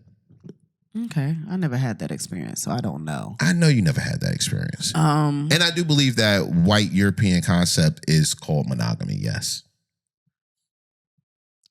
So what are you doing? I've heard that before because I've believed this. Somebody else has asked you that? Yes. What you're doing? Like while you've been married to me? No. Why I'm in a relationship? Because I believed this for years. I believe I would say a Western thought process and a European construct. But yeah, I believe that monogamy isn't it isn't natural. So what are you doing? You're not answering the question. What do you mean what am I doing? You're married. I am. What are you doing? I'm being in love. What if that goes away? With one person. What if that goes away? Love? Yeah, you said monogamy. Well, we got more than love. We got more than love that sustains us in a marriage. You know what I'm saying? Like, we have a lot of other things that are there that sustains us. Our friendship sustains us. Mm-hmm. Our business sustains us. Our kids sustain us. Our fucking did I say friendship already? I think, yeah. Yeah, that sustains us, yes. You said the business sustains us. Yeah. That's a part of it. That's a part of it. And we're the connected. Kids sustain us, but those things shouldn't. I think that I wholeheartedly believe we could still have a podcast if we were not married. I believe that. If we got a divorce, yeah, we could still have a podcast. This should be even bigger. It would be crazy. Hell yeah! Like, oh my gosh, a divorced couple, they were together and then they won't. Then you get to see the divorce because you listen to all the old episodes. What? Nigga. Nigga. Okay, you are. Is it that bad? Because also, how would you get in a relationship with someone else and we talk about sex and shit on our podcast? Who, me? Yeah, if we were divorced, how would we be able to date outside of this podcast that we talk about sex with each other, sex with other people, and I'm fun. You know what I mean? People accept a lot of things when you're successful. I'm charming as fuck. People accept a lot of things when you're successful. Yeah, but you might fall in love with me again. So what's the problem? You know what I mean? Like, they could be threatened by my charm, my success, my excellence, my good eyebrows that I made myself. Okay. Shut the fuck up. Okay, I just just want you to know they're artificial. Just my me. They could be jealous of you. We have a podcast that talks about our relationship. Yeah. If we were to get a divorce, we would still be talking about our relationship. But all the time. And knowing that this is almost like therapy for us, what if we rehash some shit and then we fix it? And you just like, but I got this woman at home. Well, and I think I told you this before. I don't think that I'll ever get married again, regardless. Mm-hmm. I don't plan on ever getting married again. Like, well, I take that back. I want to do our 10-year. Vow renewal. Oh, I do want to do that. I thought you was like, I want to do a 10-year and then we just go our separate ways. No. I want to do our 10-year vow renewal. Mm-hmm. But other than that, I don't want to get married again. So if I was in a relationship, it wouldn't matter if I got back with my wife. That's my wife, son. That'll always be my wife. Yeah. Yo, you can never leave me because you can't go to nobody else like that. What you mean? You can't go into another relationship and be like, but if my wife want me back, if I want my wife, what you gonna do to break up a happy family? That's my wife. Like, no, nigga, y'all divorced. That's my wife, though. That's the only one that got a title of a wife. Hell yeah. Listen, you can't come to nobody else with no information like shit. It's the truth. It's the truth. Well, it's not the truth because we're not getting divorced. No, I'm just saying. Well, no time soon. I don't know if to make the show better. I don't know if our ratings go down. Maybe we'll just. You know what we should do? We should conjure up a divorce. Oh, do man. a season of divorce. What and was then this come about? back. Did you put this in the notes? No, I didn't. This is all you. I didn't do this at all. I don't know what this topic is about. Then look at something else because now you're just gonna play something and we're not gonna talk about it if you don't like it. You did this. I didn't do it. If I put it in there, then there was a reason.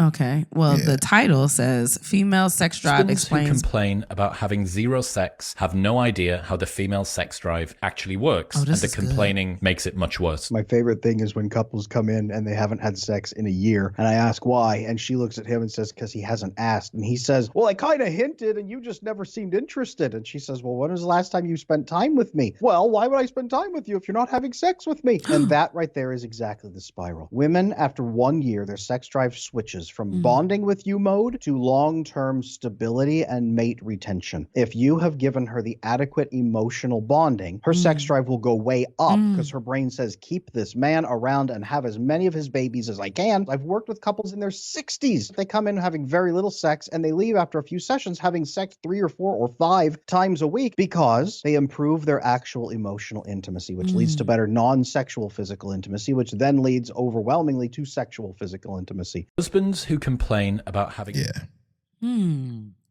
So I think I put that in there because I wanted to see what your thoughts were on that because we don't have sex 3, 4, 5 times a week. I think that's right.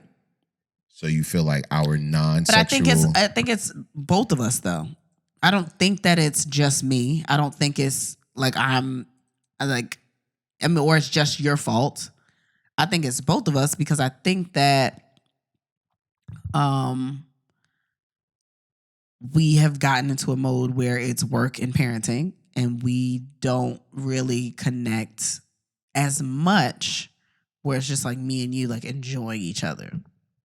I get that. Because we're in a mode of being where we have work to do, we've got parenting to do, and we're married, so we'll be here. And it's almost like you'll be here when I get back from doing all this other stuff. But I feel like there's no risk, there's no threat of or it doesn't feel like there's a threat of you'll be gone. You know how you're dating someone that's like, this is what I'm doing to keep them around. Okay. And then you're married. It's like, well, we're here and this is the situation we're in and we're not going anywhere. So let's get all this other stuff done. And they're not going to go anywhere. And when we have time for intimacy, that's when we got time. But when we don't, then, they'll still be there when I'm done with all this other shit. There's no fear. So you're saying we got to put fear back in our relationship? Yeah. How we do that? Oh no, we gotta do something. I don't know. What are you scared of? Are you scared of losing me? Am I scared of losing you? That's a good ass question. I think it's a question that we should both always keep in the back of our minds. I know I'm not perfect either, so it's like not saying that you have to, like, you're married, you're expected to follow through with your marriage. But I think it starts hurting when it's like you're complacent. Yeah, I know. I get that. I've never been afraid to lose anybody. Not a friend, not a family. Well, no, friends. I've never been afraid to lose a partner. Honestly. Why? Because you always felt like they were going to be there, right? No. Or you didn't Not necessarily. care enough? I don't want to say I didn't care, but I just feel like it's your choice. Yeah. You know what I'm saying? I understand what you're saying, but I think that with marriage and you just named all the shit that is keeping us together. Like, we have a friendship, but then you're talking about kids and you're talking about jobs, and those are great things, but none of that is intimacy. None of that is companionship, like, just as well, I think friendship is companionship, though. I mean, none of that is, like, I have friends. I have people that I'm friends with. Mm-hmm. And there's something that's missing that makes it a marriage. Dick.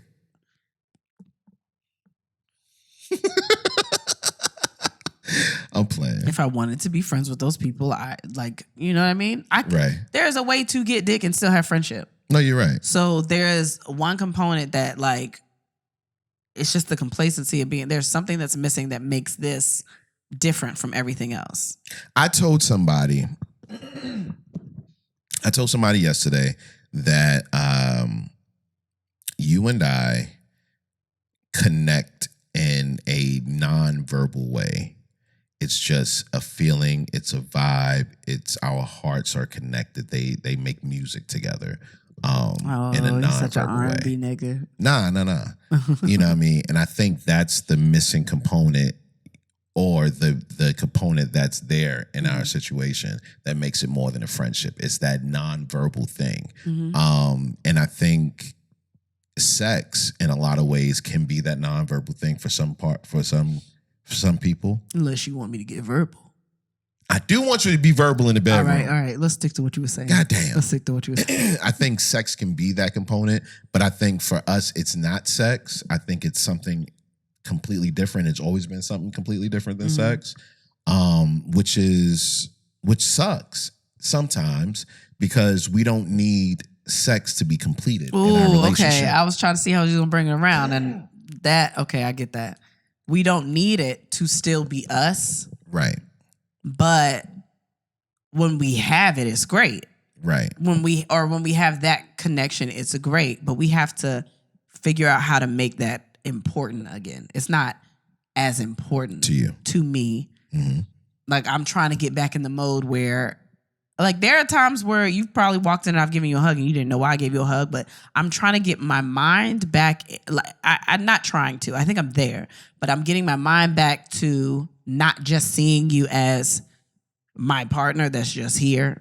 And then you know what I mean? I want to get back. I'm trying to get back to, like, when we were first dating and I was like, I'm so excited to just be, we didn't have as many kids then. It was like our kids were bigger. Right. We felt like we had more time or to, do stuff. Mm-hmm. And I think sometimes I get in the way of, my brain is just like routine, that I forget, oh, you're a person outside of this. I like this person that's outside of this. Like, I have to remember that.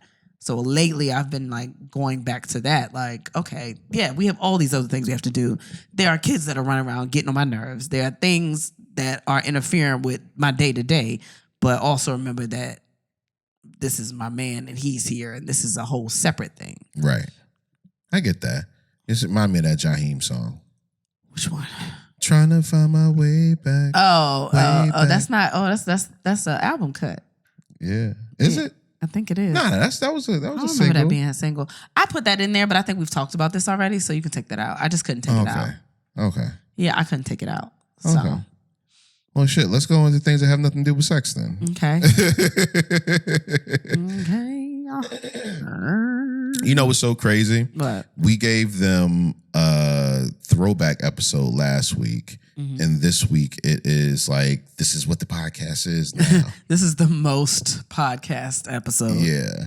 The most bare bones podcast episode. Yeah, that's funny. Hey. I put this in here because motherfuckers are liars out here in these streets. Maybe, I don't know. Fucking liars in these streets. I'm going to read this caption and you're going to know that the motherfucker's a liar. You got to stop. Lionel Richie shuts down plastic surgery rumors, says water, sleep, sweat, and sex gives him his youthful glow.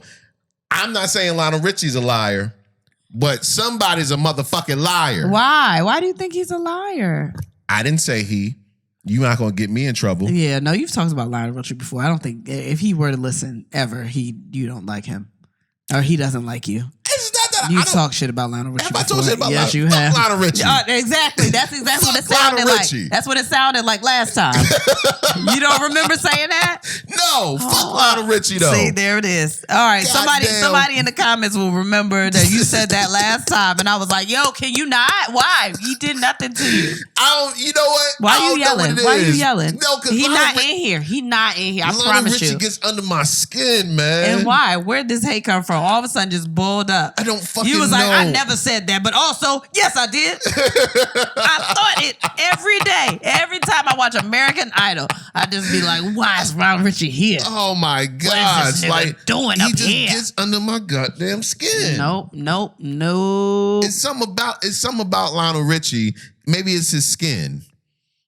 That gets under my skin. Because it's good. Is it good or is it manufactured? You can't manufacture skin. Skin is going to be bad regardless. You can manufacture some skin. You can pull it tighter, but put some Botox in that shit. But that doesn't clear up your skin.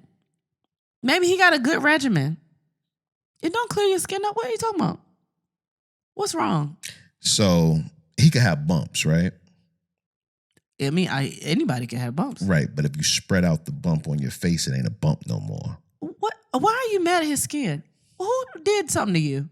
It's between him and what's the basketball player name? Goddamn, oh man, he played for the Pistons back in the day. Oh gosh, what the fuck is his name? I hate him too. Is he an analyst now? He an analyst on NBA TV. I'm gonna say something, and I don't want nobody to say nothing to me. He used to be on the Pistons. Who? Don't you keep saying the team, and this might be wrong. Who? Because this is the only person I can think of with good skin. He got skin like Lionel? Yes. Is it Reggie Miller? No. Okay. That's fucked up. I know. Is it? That's fucked. No. He Reggie's got good skin. No, Reggie's skin looks good, and I could tell that Grant he Hill? ain't did nothing to it. No, not Grant Hill. So now I'm just thinking about people with good skin. He played and like I Joe don't Dumars. I don't remember, guys. I'm so sorry because oh gosh, what is his name? Naming teams in my mind. I usually watch basketball, and I've watched it back in the day. This is old school. He was part of the Bad Boy Pistons. He was the lead. He was the captain of the Bad Boy Pistons. Fucking oh, why is his name? He's an analyst? He's an analyst now on NBA TV. He's like brown skin, tall.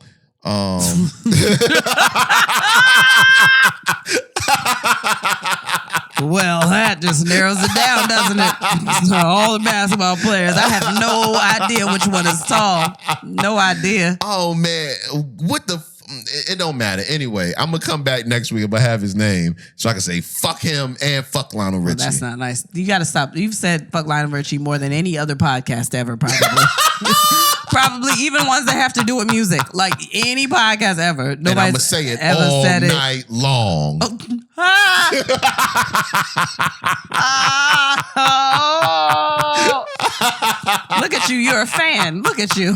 you a Yeah, fan. I be liking his songs, man. So what's wrong with him? Fuck him. He don't do nothing but bring joy. He don't. Yes, he do. He do. He bring joy. His music brings joy, but he ain't write none of that shit. Did he write? I don't know. I feel like he did He write. said, remember, in All Night, he said when he's saying the word, none of that is real.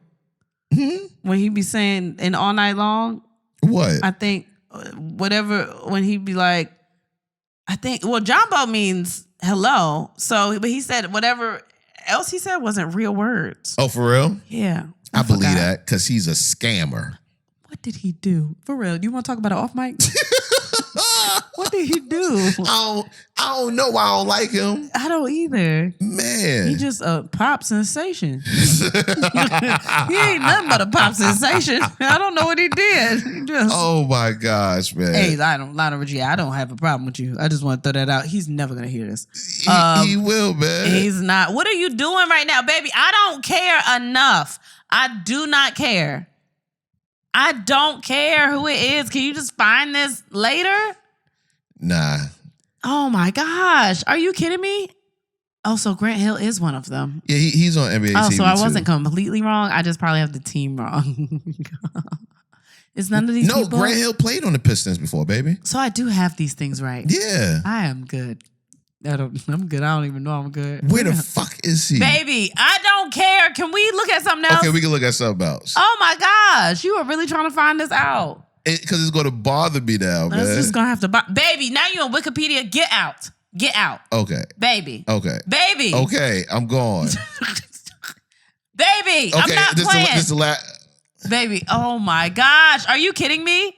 I'm just going real quick. Baby, you're killing me. Ain't none of them. Okay. You are killing me. Okay, I just had to make sure. All right. Did you want to talk about this? I didn't even see this clip. It don't matter about the clip. I'm just talking about the title. Um, Who in your mind is the king of R&B? In general? In general. I don't want to say that. What you mean? Because I don't want to say it. Okay, well, I will say this. Nope. It used to be R. Kelly, Okay. but he's in jail now, and he's the king. He's a nasty of man. He's a nasty man. something else. He's the king of, yeah, he's a nasty man. Yeah. So. Rapes and betrayals. Yeah, a lot of that. Yeah. A lot of shit. Yeah. But okay, so the title of this is Usher steps in and lets us know who he thinks the king of R&B really is. This is on Shade Room. He gave it up to Jacquees because Jacquees said that he's So the king that's of what he R&B. said. So that's what he says in this clip. Yeah. He says Jacquees is the king. He said that's what. Then Jacquees say that he the king of R&B. That's what- I don't want to step on his toes. That's what he said in this clip. Yeah. Usher, don't do that shit. You know damn well. You know damn well. I mean, I don't know. I think Usher's there, man. I think Usher always been there, just waiting in the background. So Usher is the king of R&B to you? That's probably wrong, isn't it? I know. I don't think it's wrong. I'm right. I'm a grown woman. I stand by what the fuck I said. Usher. Baby, you can't question me like that. You about to go to his residency too. No, I'm just. And it ain't gonna be nothing but hits. You hear me? I mean, 5-7 hours of nothing but hits. 5 or 7 hours. Back to back hits. Yeah, how expensive these tickets were. They should be 5 to 7 hours. Nothing but hits. You could say no right now. I bet we go to that concert. You're gonna think completely different. And you know you're gonna think completely different. Who you wanted to be? Cisco? That's who you wanted to be. That's who you wanted Cisco's to be. an honorable mention. You've got to stop. Incomplete, baby. You got to stop. Nah. I think Usher is the king of R&B. I think so too. Honestly. With Chris Brown is a close second. But I don't think Chris Brown makes R&B music. I think he makes pop and R&B music. And I think Usher does make some pop music, but for the most part, his basis is R&B. That is interesting, really. Yeah, what's the album that was blue? The blue one? That whole album was like pop music. You talking about the Chris Brown one? One of his albums. The blue one. Why I keep doing this with my hand? You know the blue one. I didn't know Chris Brown had a blue album. The album was blue. It was a blue album. It was blue. And the whole album was pop music. It was blue. No, now I'm about to have an attitude because it was blue. Fortune. Okay. That whole album is pop. The blue one? It's a blue. I knew it was blue. And I knew he had a suit on. I knew it.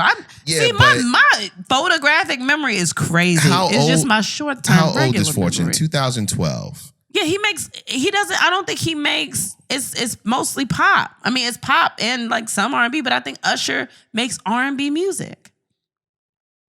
Usher makes R&B music. I don't think I agree with you. Usher makes R&B music. I think Chris Brown knows that he can make any type of music, but his R&B I think Usher is can make any amazing. type of music too, but sometimes we don't be wanting to hear pop from Usher. I always want to hear pop from Usher. I mean, I fuck with it. Like I could, it's stuff I hear and I'm like, it's a pop song from Usher, and you probably not even gonna say it is. Shawty, I don't mind. Is it pop? I think that's a pop song. I don't think it's pop. You don't think that's a pop song? I told you wasn't gonna think so, but I think it is. I don't think so. I think "Oh My God" is a pop song. That's a pop song too. It's a different type of pop song. About. I mean, it's I just think as far as R&B, I mean, this is such an age-old discussion. But it really shouldn't be. Like Usher has the credentials, man. Usher has the credentials. Usher been had the credentials when I was ordering all the time I think of you on the box. Oh my gosh. Ran the box up, you hear me? Ain't have no bills to my name. Ran the box up. Got your ass in trouble, didn't you? Yeah, he ran my box up. You hear me? Whoa. When I was that's what I was thinking in my head. I was like, he can't run my box up. You know what I mean? He could have. Not today.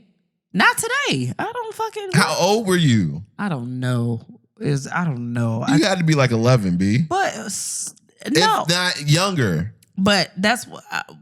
There are people. You nasty. Like when B2K came out. You want them to run your Yeah, box? that's what I was like fucking with baby hair. For real. From men. But now I'm like, okay. But yeah, that's what I was like. I was cool with it. But yeah, wow. I was no, Imagine was my group. And I tell you this all the time. And you don't be fucking with Imagine, but for real, I'm telling y'all, Imagine. I didn't know they existed till I met you. Yo, don't do that. Don't do that. Don't do that. It's fine. It's fine. That's when you was writing letters to people. When Imagine was out, I was writing letters. Maybe one or two, but not like a lot. But now people don't really fuck with Imagine. I've talked about Imagine up here before. I'm probably the biggest Imagine fan ever. Because don't nobody want to talk about it. Like they didn't exist. They did exist. They do exist. They did. It's real. Like they M&Ms. They acting like that. What the Shazam movie or Kazam or what the movie the Sinbad movie they said never came out. It never came out. I think I remember that movie. I do. But that's what they acting like. Imagine is that. But they had a whole video. Megan Good. Ask Megan Good. She was in the video. And the lead singer was Olamide Faison. He was Donald Faison's brother. We're not gonna do this. They real. One of them follow me. He do. I followed him. He followed me. And I think that's because nobody know who he is. And I was like, yes, he followed me. Oh my gosh. Oh, all right. Oh, Martha Stewart posed for. They all play their own instruments. That's what I'm saying. That's what's missing from these niggas today. They played their own instruments. They were a real band like Mint Condition, but they were baby condition.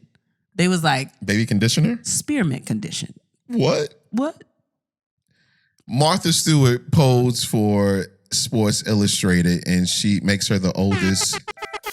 What the fuck? Oh shit! I told you something was gonna come down while we was recording. I told you that was gonna happen while we was recording.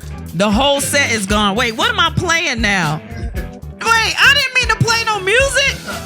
What the fuck is happening? The music is playing at the right time, yo. This is why we need money and sponsors, because our set cheap. That's why we need it. I'm so glad y'all on audio don't know. Can you turn this shit off? What did I play? How do you turn? That's funny. Yo. That's funny. That's crazy. I ain't gonna talk about Martha Stewart no more. I'm not gonna talk about Martha no more. What are we watching? Oh, You put that set up. All right. Oh God. I just put one thing in here. Really. Still was a Michael J. Fox story. So good. It really was. It was so well put together. It was one of those things that I literally feel like I could not have watched that if he did not narrate it himself. Like Michael J. Fox telling his own story is crazy. Like a Michael J. Fox story, regardless, would be amazing. Right. But him telling his own story was like, it was so good. Yeah. It was edited well. Like it was so well put together that, oh my God, if y'all have not seen it, what was on? Is that Apple? Apple TV? Yeah. That shit is incredible. It's so good. It shook me to my core. It's so good. Oh, that was. You didn't mean that. You meant to say that? Mm-hmm. You meant to say you were shaken to your core? Yes. You didn't have nothing to follow that? You didn't want to say nothing else? Nah, you don't get it? Oh, that was...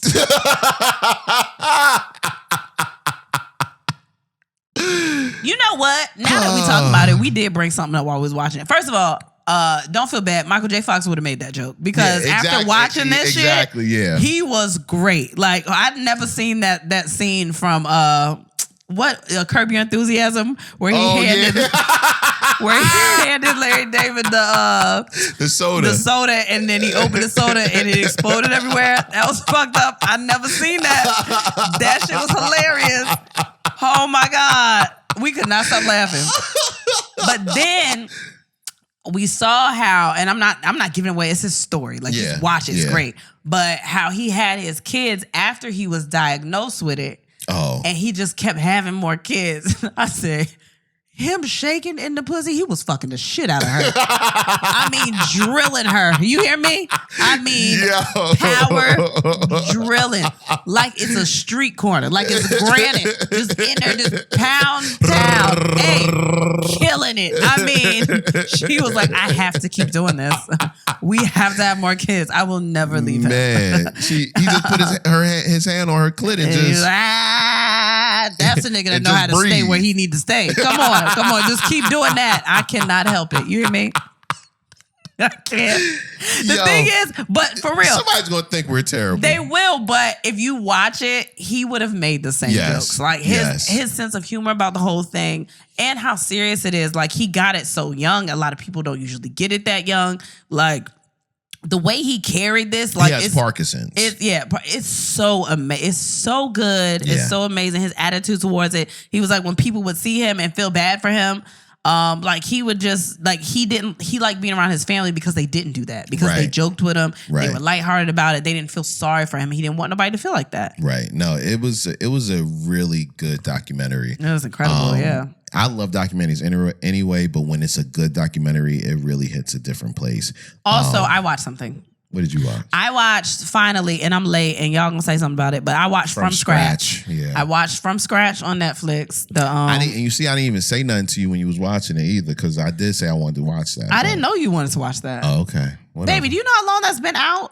I know. But that's an example of me having to wait forever for you to watch something. Well, you know. That shit came out in 2021. You know what it is? You know what it is, man? I'm getting to a point where I'm tired of these fucking 10-episode fucking shows. I like limited series. You gotta watch Night Agent. Limited series. You gotta watch like Night Agent. You ain't gonna be able to come out of the room after you watch. Like, you're gonna have to watch every episode. So that's one. I hate limited series. But I didn't want to watch. I just turned it on because I was like, everybody been talking about this. I'm gonna watch it. I see why y'all cried. I see why everybody cried. It was beautiful. It was really nice. I really enjoyed it.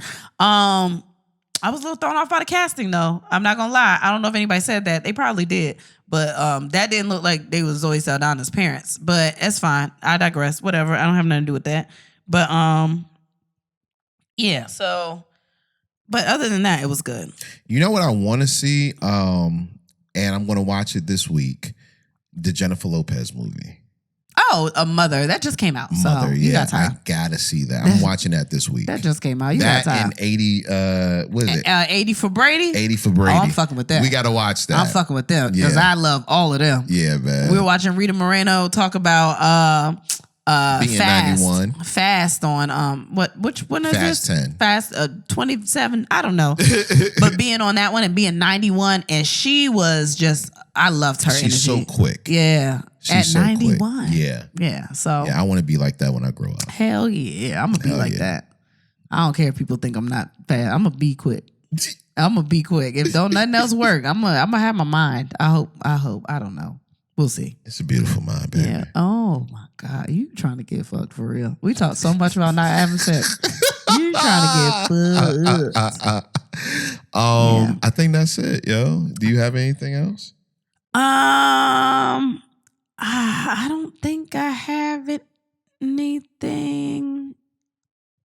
We said Jerry Springer died. We did that last week. Yeah, we did that. Oh, shout out to Jamie Foxx, man. His daughter came out and said that he's doing well. He's doing better. He's doing better. He's up playing pickleball, which it seems like pickleball was every fucking where after she made that statement. As soon as they said that, it was on ESPN. That shit ain't never been on ESPN. Never ever.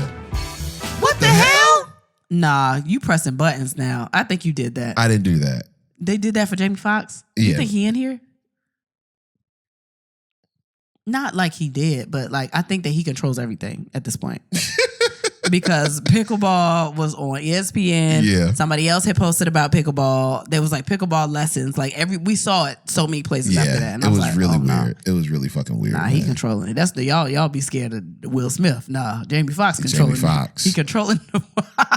It's Jamie. Or did he? Y'all, Jamie Foxx controlling the world now. Nah, but he seems to be doing better. I think from what they're saying, he's in like a rehab facility. Yeah, in Chicago. So that's good. And he also, him and his daughter also have a new show coming out. I saw that too. Which is really dope on Fox. And basically they take celebrity siblings and or family members and they sing with them. It's like a mass singer where they're singing with the celebrity or they're singing the song of the celebrity. You got to guess who something like that. But yeah. Speaking of that, my show come back on soon. What?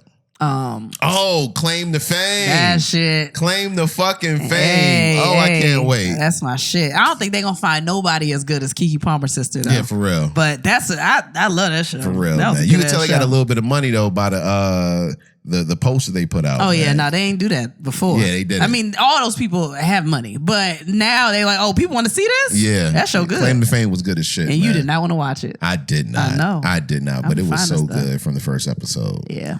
All right, so just I want to say again, get your tickets to these live shows, y'all. And we are taking off a week. I don't know when. He don't know what week. He want to take off so bad. We usually it will be me. I just didn't want to leave that being the last episode if new people came in and thinking that that's what they're going to get from the podcast all the time, because it's not. So I wanted to come in and do a regular podcast episode. So if you're starting from here, then this is what you get. But I just want everybody just get your tickets. Get your tickets to these shows. We want to see y'all. That's probably my favorite part about touring is meeting everybody while we're out and about or just at shows or whatever. Okay, so y'all may not get an episode next week. You may, but you may not get an episode next week. And we're gonna bring our equipment on the road, so you'll definitely get an episode the following week. But next week we may not give you an episode because we'll be in Florida for like how many days? A couple of days, man. For a while. Yeah. So but y'all listen to the episode, subscribe to the YouTube, get your tickets for the live shows, and thanks for spreading the word and just letting people know about the podcast. Y'all have no idea how much that means to us. Yeah, and we have a big announcement coming soon. Just gonna say that. Huge. It's pretty big for us. We're trying to expand the family. Let's put it like that. Yeah, yeah. We're gonna join the family, but trying to expand the family. Yeah. So here we go. All right. So with that being said, and then we had sex and so should you. Thanks for listening.